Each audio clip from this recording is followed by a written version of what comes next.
저희 선한교회 역사가 새롭게 시작되고 있습니다. 오늘 주보에는 제4권 제7호 저희 교회가 생긴 지 이제 4년 됐다는 얘기고, 오늘 네 번째 해에 7번째 주일을 보내고 있다, 이런 것이 권과 호의 의미입니다. 저희 교회는 이제 신생교회이다 보니까 모든 것이 새롭게 새로운 역사를 만들어 가는데, 그 가운데 하나가 이번 아동부 봄 성경학교입니다. 저희 교회에 아동부가 생겨서 어린아이들이 같이 여기서 봄 성경학교를 한다고 하는데, 저에게는 상당히 참 이렇게 가슴이 벅차기도 하고 너무 좋았습니다. 지난 금요일 날 그 아이들을 이 앞에 7명이 나와서 있는데, 어르신들이 전부 다 둘러싸고 그 아이들을 축복하고 기도하는 모습을 제가 유튜브 영상으로 보면서 갑자기 제 가슴 속에 뭐 이렇게 울컥하고 올라오는 게 있었어요. 이 시대의 미래의 그 아이들을 향한 하나님의 마음이 무엇이고, 그것을 깨달아 아는 성도들이 그 아이들을 축복하며 기도하는 모습을 보면서 이 시대의 교회가 그 일을 감당해야 되고, 이 시대의 교회가 그 하나님의 뜻을 다음 세대에게 전하고 세상에 전하는 역할을 감당해야 되는 것 아닌가, 그런 생각을 해보았습니다. 지금 현대를 사는 우리 자녀들, 우리 손주들 10년 뒤, 20년 뒤, 30년 뒤 어떻게 될 것인가. 한국교회 트렌드라고 하는 책, 요새 제가 읽고 있는 책인데, 한국교회 트렌드라고 하는 것을 보면 2050년 되면 끔찍한 결과로 예측이 된다고 하는 것이 나와 있습니다. 2050년이 되면 기독교 인구가 현재에서 반으로 준다고 하는 통계입니다. 이것들 예측은 거의 인구랑 모든 것을 종합해서 한 것이기 때문에 대체적으로 예측이 맞을 것이다 라고 하는 것이 학자들의 공통된 의견이기도 하고, 사람들마다 지금 이구동성으로 하는 것이 인구 절벽에서 어떻게 할 것인가. 사실 우리 교회도 다른 교회들도 보면 이제 연세들이 드신 분들이 주축이 되어 있지, 그 아래 우리의 신앙의 고리가 되는 30대, 40대 이 중간 고리가 약화돼서 정말 그 힘이 잘 느껴지지 않는 것이 요즘 교회의 모습입니다. 그 밑으로 가면 사실 더 하죠. 점점 그 아래쪽으로 가면 갈수록 약화될 것이라고 하는 것이 예측이 되는데, 그럼 어떻게 할까? 저는 목회자로서 기도하면서 그럼 어떻게 해야 됩니까? 하나님, 우리 민족 어떻게 해야 합니까? 우리 아이들이 살아갈 다음 세상을 생각해 보면 앞으로 10년 뒤, 20년 뒤, 30년 뒤 여러분의 지금 연세가 드셨으니까 손자들도 계시고 손녀들도 계신데, 그 아이들이 결혼할 때쯤 되고 그 아이들이 이제 다시 자녀를 내서 성년이 될 때쯤 되면 그때의 세상은 어떻게 될까? 생각해 보면 생각해 볼수록 암담하고 참 마음이 무겁고 그렇습니다. 그런 말씀에서 이제 본문 설교를 준비하고 이렇게 하는데, 너무 그 시대와 지금 시대가 너무 같다는 생각이 들었어요. 제가 설교 제목을 애당초 사실 우리 아이들까지 같이 예배를 드리면서 같이 이렇게 하려고 생각을 했는데, 그때 제가 설교 제목이 이랬었습니다. 원래 원제가 엄마, 형들 왜 저래? 이게 제목이었습니다. 사무엘이 실로에 있는 그 하나님의 성전에서 예배를 드리고 섬기기 위하여 에봇을 입고 제사장의 역할을 하고 있는데, 그 정작 제사장의 아들들 홈니와 비느하스는 지금 형편없는 일들을 하고 있는 모습을 보면서 이 아이 사무엘의 눈에 비친 그 교회의 모습, 그 성전의 모습이 어떠할까? 여러분, 관점이라고 하는 것은 참 다양합니다. 하나님이 바라보시는 관점이 있는가 하면 제사장으로서 바라보는 관점이 있고, 또 제사장이 아니라 그 제사장의 제물을 가져와서 바치고 예물을 드리는 그 사람들의 관점이 있고 또 즉 아이 사무엘의 관점이 있고 한나와 엘가나의 관점이 있습니다. 어느 관점에서 성경을 볼 것인가에 따라서 해석이 달라질 수 있지만 저는 아이 사무엘의 입장에서 그 세대를 볼 때에 어떠한 생각이 들었을까?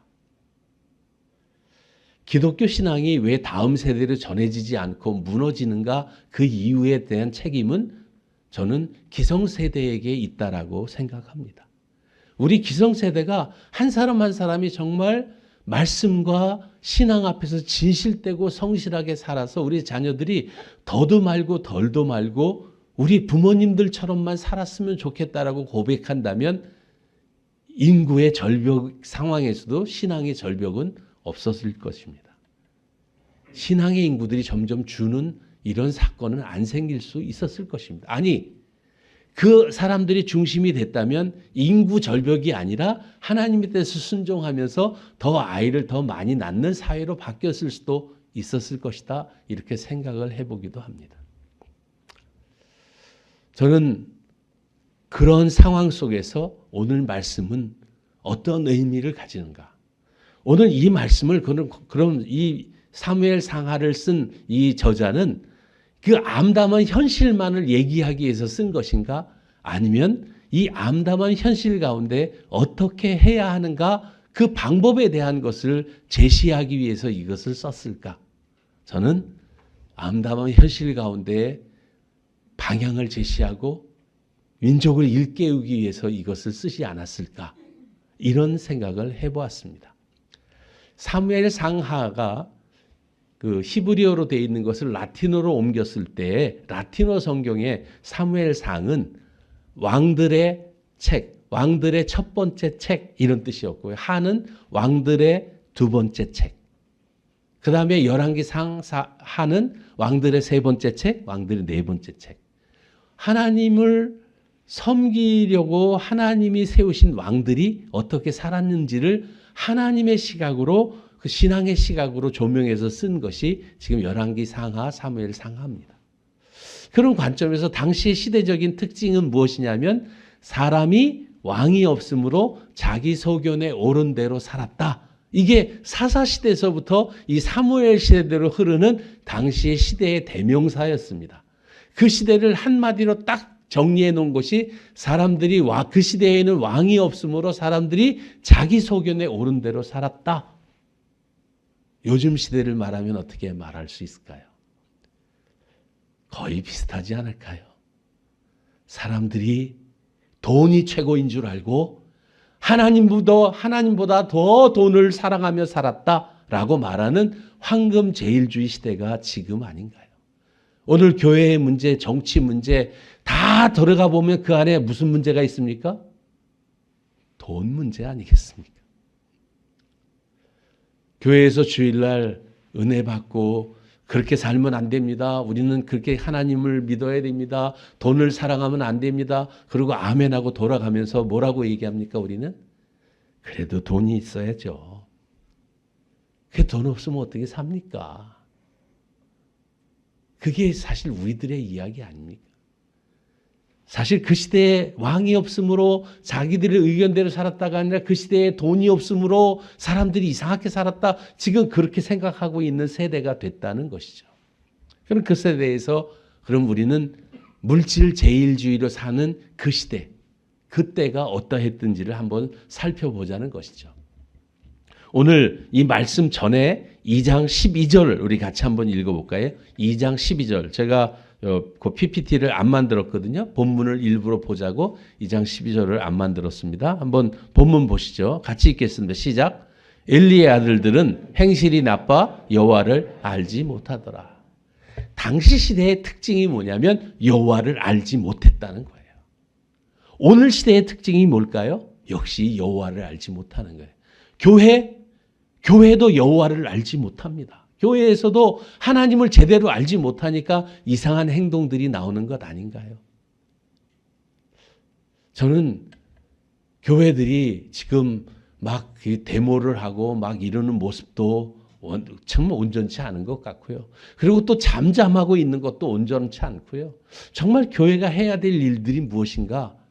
그 시대에 사무엘의 눈에 비치는 모습들은 무엇인가? 이런 것을 통해서 우리 시대의 오늘을 한번 조명해 보려고 합니다. 오늘 말씀 그 제사장들, 그들이 백성에게 행하는 관습, 그 제사장은 누구를 말하는 거냐면 홈리와 비느하스를 대표하는 당시의 제사장들, 대체로 다 그렇게 보아도 맞습니다. 대표적으로 홈리와 비느하스가 그렇게 했죠. 그가 어떻게 했습니까?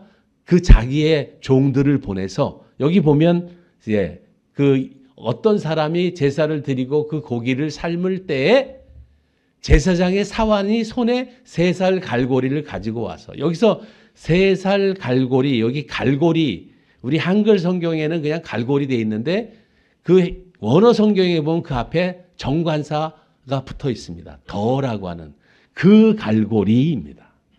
그리고 그냥 갈고리도 아니고 여기에 3살 갈고리라고 했다는 것은 거기에 강조, 특별히 그런 그 착취와 왜곡을 일삼는 그 갈고리를 말하는 것이죠. 오늘 교회에도 이 갈고리들이 있지 않습니까? 어떤 갈고리가 있습니까?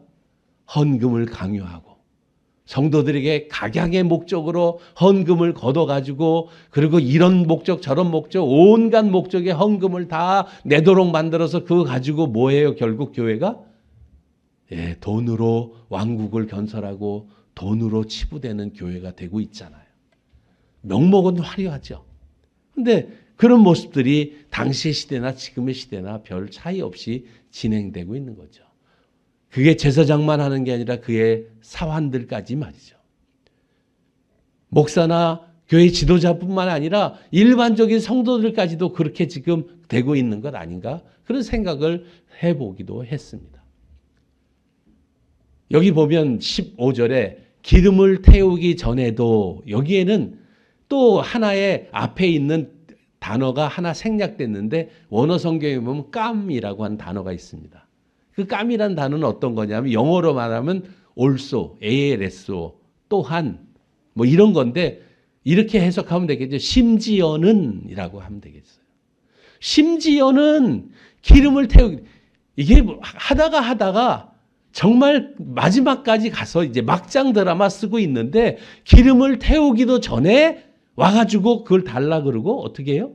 달라 그럴 뿐만 아니라 안 주면 어떻게 하겠다고요? 내가 억지로 뺏겠다고요.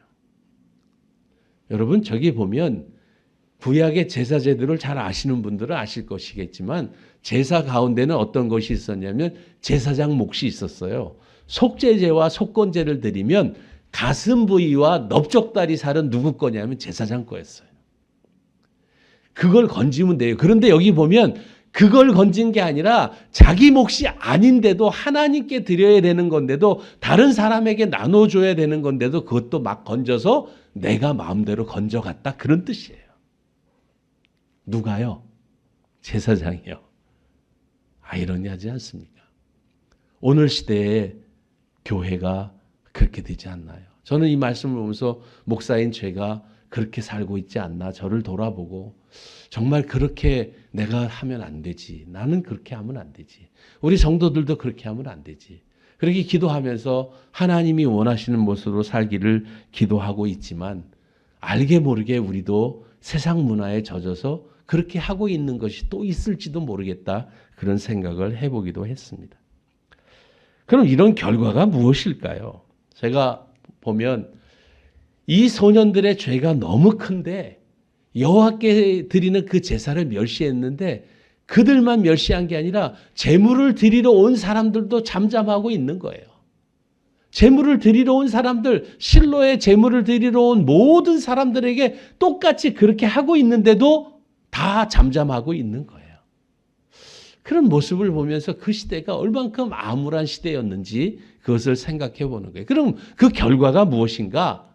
그 결과는 상대적으로 낮은 신앙 단계를 모두가 가질 수밖에 없었다. 한국교회 트렌드라고 하는 여기 책에 저 통계가 지금 나와 있는데 이 통계가 보면 1단계 거기 보면 왼쪽서부터 20, 30대, 3, 40대, 5, 60대 이렇게 세 줄이 이렇게 돼 있습니다. 가운데가 그러니까 3, 40대예요. 2, 30대, 3, 40대, 5, 60대. 그런데 1단계 나는 하나님을 믿지만 그리스도에 대해서는 모르겠다. 자, 잘 들어. 나는 하나님을 믿지만 그리스도를 잘 모른다. 몇 퍼센트입니까? 어마어마한 퍼센트. 몇 퍼센트예요? 20, 30대는 36%, 3, 40대는 42%, 5, 60대는 17%. 물론 나이가 드신 분들일수록 그리스도에 대해서는 많이 아는데 그 아래에서는 그리스도를 잘 몰라요. 하나님을 믿는데 이 가운데는 누가 포함되어 있습니까? 가나안 성도. 안 나가. 가나안 거꾸로 하면 안 나가잖아요. 신앙은 가졌다고 말하는데 교회는 안 나가. 그 안 나가 성도들이 있습니다. 제가 어저께도 제가 이렇게 뭐 집을 좀 보러 다녀야 될 일이 있어서 갔더니 그 분이 거기 계신 분이 그 가나안 성도시더라고요. 예. 어느 교회 다녔냐 그랬더니 저기 교회 이름 말씀 안 드리겠게 거기 교회 다녔대요. 근데 지금은 가나안에 있대요. 지금 이런 부분이 그리스도의 구원이 뭔지 신앙이 무엇인지 이렇게 모르는 사람들이 저 대답한 사람들 가운데 저런 퍼센트가 있다는 사실이 충격이었어요. 2단계 나는 예수님을 믿으며 그분을 얻기 위해 여러 가지로 일을 하고 있다. 그 퍼센트가 점점 갈수록 점점 낮아지고요. 그 다음에 4단계 하나님은 내 삶의 전부이며 나는 그분으로 충분하다라고 대답하는 인구는 더 극소수. 진짜 신앙인들이 적은 아니 통계가 지금 이렇게 나왔다니까요. 인구를 대상으로 믿는 사람을 대상으로 했다는 거예요. 저희 교회 성도들을 대상으로 한번 해보면 어떻게 될까? 그냥 생각만 해봤습니다. 할 건 아니고요. 예. 정말 어떨까? 이렇게 된 이유가 뭘까 그러면? 그 책임이 저는 교회에 있다라고 생각을 합니다. 교회가 그 시대에서 제대로 해야 될 일들을 하지 않았기 때문에 그렇게 되었다는 것이죠. 오늘 말씀 가운데 18절에 보면 사무엘은 어렸을 때에 세마포 에봇을 입고 여호와 앞에서 섬겼더라. 그가 사무엘이 세마포 옷을 입고 여호와 앞에 섬기면서 그는 하나님의 은혜를 받아서 결국 이스라엘 민족의 지도자가 되고 왕을 세우는 그리고 이스라엘 민족을 하나님의 은혜로 이끌어가는 위대한 선지자가 될 수 있었던 그것은 뭐냐면 그에게 하나님의 은혜가 있었기 때문이죠. 하나님의 은혜가 그에게 계속 역사하고 있었는데 그 은혜가 그럼 무엇이냐는 거예요. 그 은혜가 그에게 은혜는 바로 엄마였어요. 어머니가 매년 드리는 제사를 드리러 올 때 그 남편과 올 때 함께 올라갈 때마다 작은 겉옷을 지어서 입히면서 그 아이가 실족하지 않고 낭망하지 않고 계속 그 믿음의 길을 걸어갈 수 있도록 격려하고 그를 응원하고 지원해 줬죠. 여러분 생각해 보세요. 이제 지난주에 우리가 봤던 것은 이제 젖을 막 뗐을 때 사무엘을 엘리에게 맡겼잖아요. 그런 어린 사무엘이 이제 좀 자랐다고 하더라도 그렇게 사무엘이 은혜 가운데 자라는 게 쉽지 않잖아요. 생각을 해보세요. 거기에 지금 불법이 성행하고 그 제사장들이 그렇고 사환들이 그렇고 그런 환경들이 그런 데서 좋은 신앙을 가질 수 있을까요? 성경은 뭐라고 해요? 가질 수 있답니다. 누구 때문에? 하나님의 은혜를 가진 엄마, 하나님의 은혜를 가진 부모, 하나님의 은혜를 가진 주변에 있는 공동체 때문에 가능하다는 거예요. 저 하나의 가장 중요한 게 가정교회가 건강했다는 말이에요. 가정교회에서부터 그것을 공급해주고 그런 그 세상에 물들지 않도록 지켜주고 했다는 것이죠. 그럼 하나님은 그럼 뭘 하셨는가? 예. 그 뒤에 20절부터 나오는 거죠. 엘리가 엘가나와 그의 아내에게 축복하여 이르되 여러분 엘리가 엘가나와 그의 아내에게 축복해요. 여러분 엘리 그러면 뚱뚱한 비계덩어리 그리고 의자에 앉아서 거만하게 앉았다가 그리고 법궤를 가지고 싸우러 나갔는데 법궤 뺏겼다는 소식 때문에 놀래갖고 넘어져가지고 목이 부러져서 죽는 엘리의 비참함. 자기 아들들이 성전에서 일하는 여자들과 동침하고 이상한 짓을 할 때 내 아들아 그러면 안 된다라고 강력하게 그 아이들을 제사장에서 내치고 더 엄한 징계를 하지 못하고 안 된다 그렇게 좋게 타이르다가 결국 그 아이들도 망하고 자기 가문 망하게 한 엘리. 한나나 엘가나는 몰랐을까요? 몰랐는데 일부러 그랬을까요? 그렇지 않았어요. 건강한 부모의 신앙은 하나님을 바라보고 엘리를 봅니다. 하나님의 눈으로 엘리를 봐요. 엘리 그래 형편없어. 그런데 그 사람을 그 자리에 세우신 분은 하나님이야. 나는 하나님 때문에 예배하고 하나님을 예배하고 하나님을 바라보는 거지 엘리를 보는 게 아니야. 그런데 그 엘리의 축복대로 되는 거예요. 사무엘을 바쳤는데 엘리가 기도한 대로 어떻게 되냐면 지금 5 자녀를 더 얻는 거예요. 그걸 누가 봅니까? 오늘 사무엘서를 누가 썼다고 보십니까? 사무엘이 썼다고 생각했을 때 사무엘이 이 모든 것이 하나님의 은혜구나. 그 엘리의 제사장이 그러한 축복도 하나님의 말씀이 임하면 그렇게 되는 거구나. 엘리 제사장이 아니라 하나님이 하시는구나. 이것을 사무엘은 깨달았던 거죠. 교회요. 여러분 교회 생각해 보면 속상하죠. 교회 가고 싶지 않을 때 있잖아요. 여러분 예전에 저는 그런 적이 있었거든요. 교회 가기 싫어서 어떻게 하면 교회 안 갈까? 근데 할 수 없이 직분 때문에 할 수 없이 가야 되는 그런 때가 있었거든요.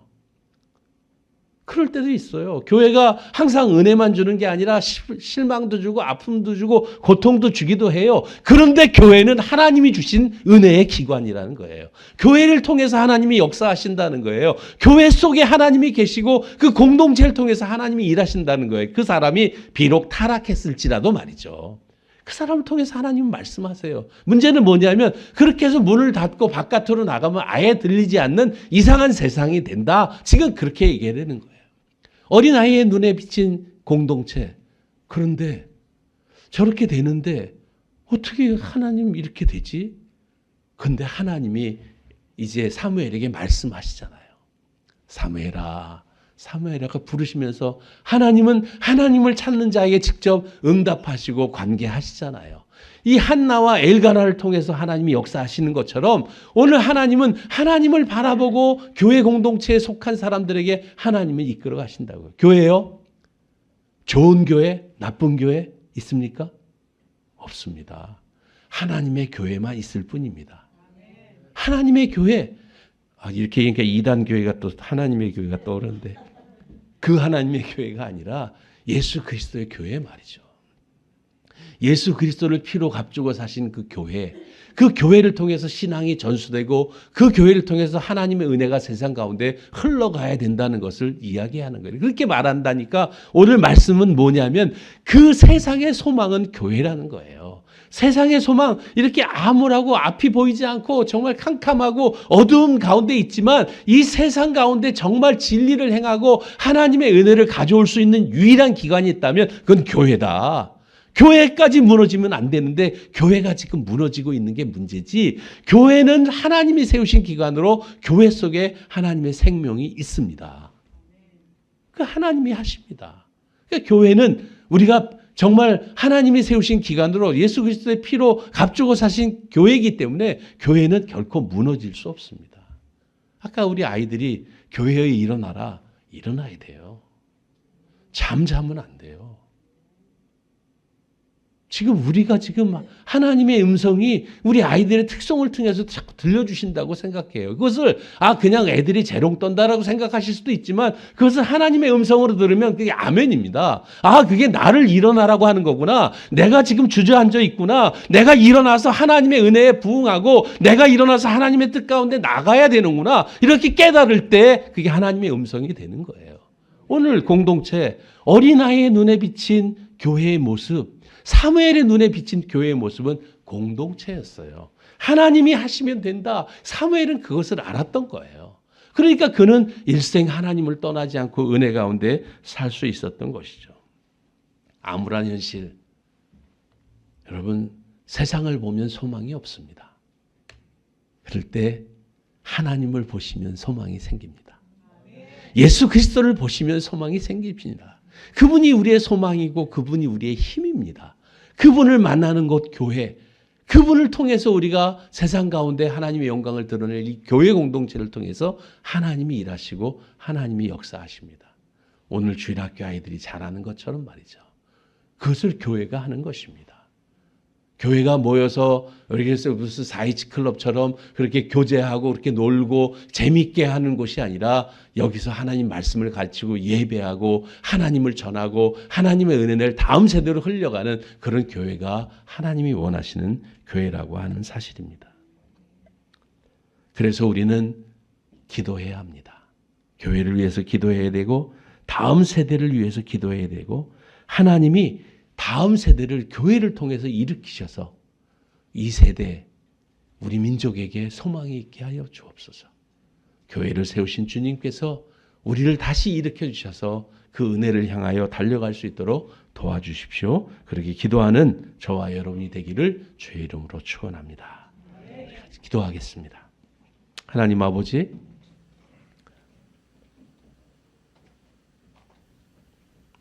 교회가 교회 될 수 있도록, 교회가 세상의 소망이 될 수 있도록, 교회가 참 하나님의 기관이 될 수 있도록 그렇게 기름 부으신 주님,